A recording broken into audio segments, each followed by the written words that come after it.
একটা দুটো নয়, সিলেট টেস্টের প্রথম দিনে 4টি ক্যাচ ফেলেছেন বাংলাদেশ। হাসান মাহমুদ অবশ্য মুখস্থ বলি আওতাতে ভোলেননি। ক্যাচ মিস খেলারই অংশ, উন্নতির পথও খেলা।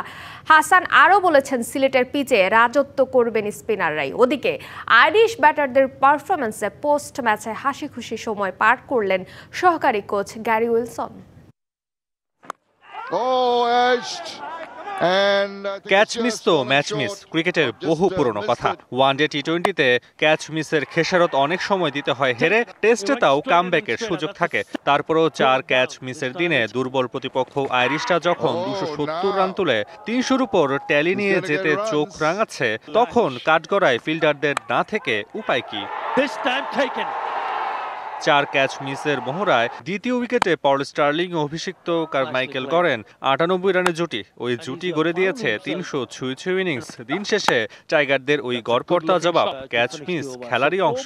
Part of the game, catch ছাড়বে, বাট আমরা চেষ্টা করি যে এটা আসলে পজিটিভ হিসাবে নেই, যে চান্স আসতেছে, তো ফিল্ডাররা আরও রেডি থাকে আর কি পরেরটার জন্য। বাট অবশ্যই ভালো লাগে না আর কি যদি ক্যাচ মিস হয়, বাট সবাই চেষ্টা করতেছে। আমরা প্রতিদিনই ফিল্ডিং সেশন করতেছি, মাঠে এসে চেষ্টা করতেছি যাতে আর একটু ইমপ্রুভ করা যায়, বাট গেমের মধ্যে এটা হইতে পারে।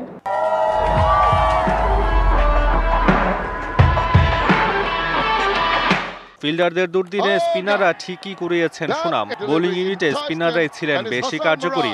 8 উইকেটের মধ্যে 6টি ভাগাভাগি করেছেন অভিষিক্ত হাসান মুরাদ, মিরাজ, তাইজুলরা। আমি বলবো যে স্পিনারদের জন্য ভালো অপরচুনিটি, মানে যত দিন যাবে উইকেটটা আর একটু ঘুরবে বা একটু টার্ন হবে। বোলাররা যদি কনসিস্টেন্ট থাকে তাদের লাইনের লেন্থে, আমি মনে করি যে স্পিনাররাই দিন শেষে ম্যাচ জিতাবে আমাদেরকে।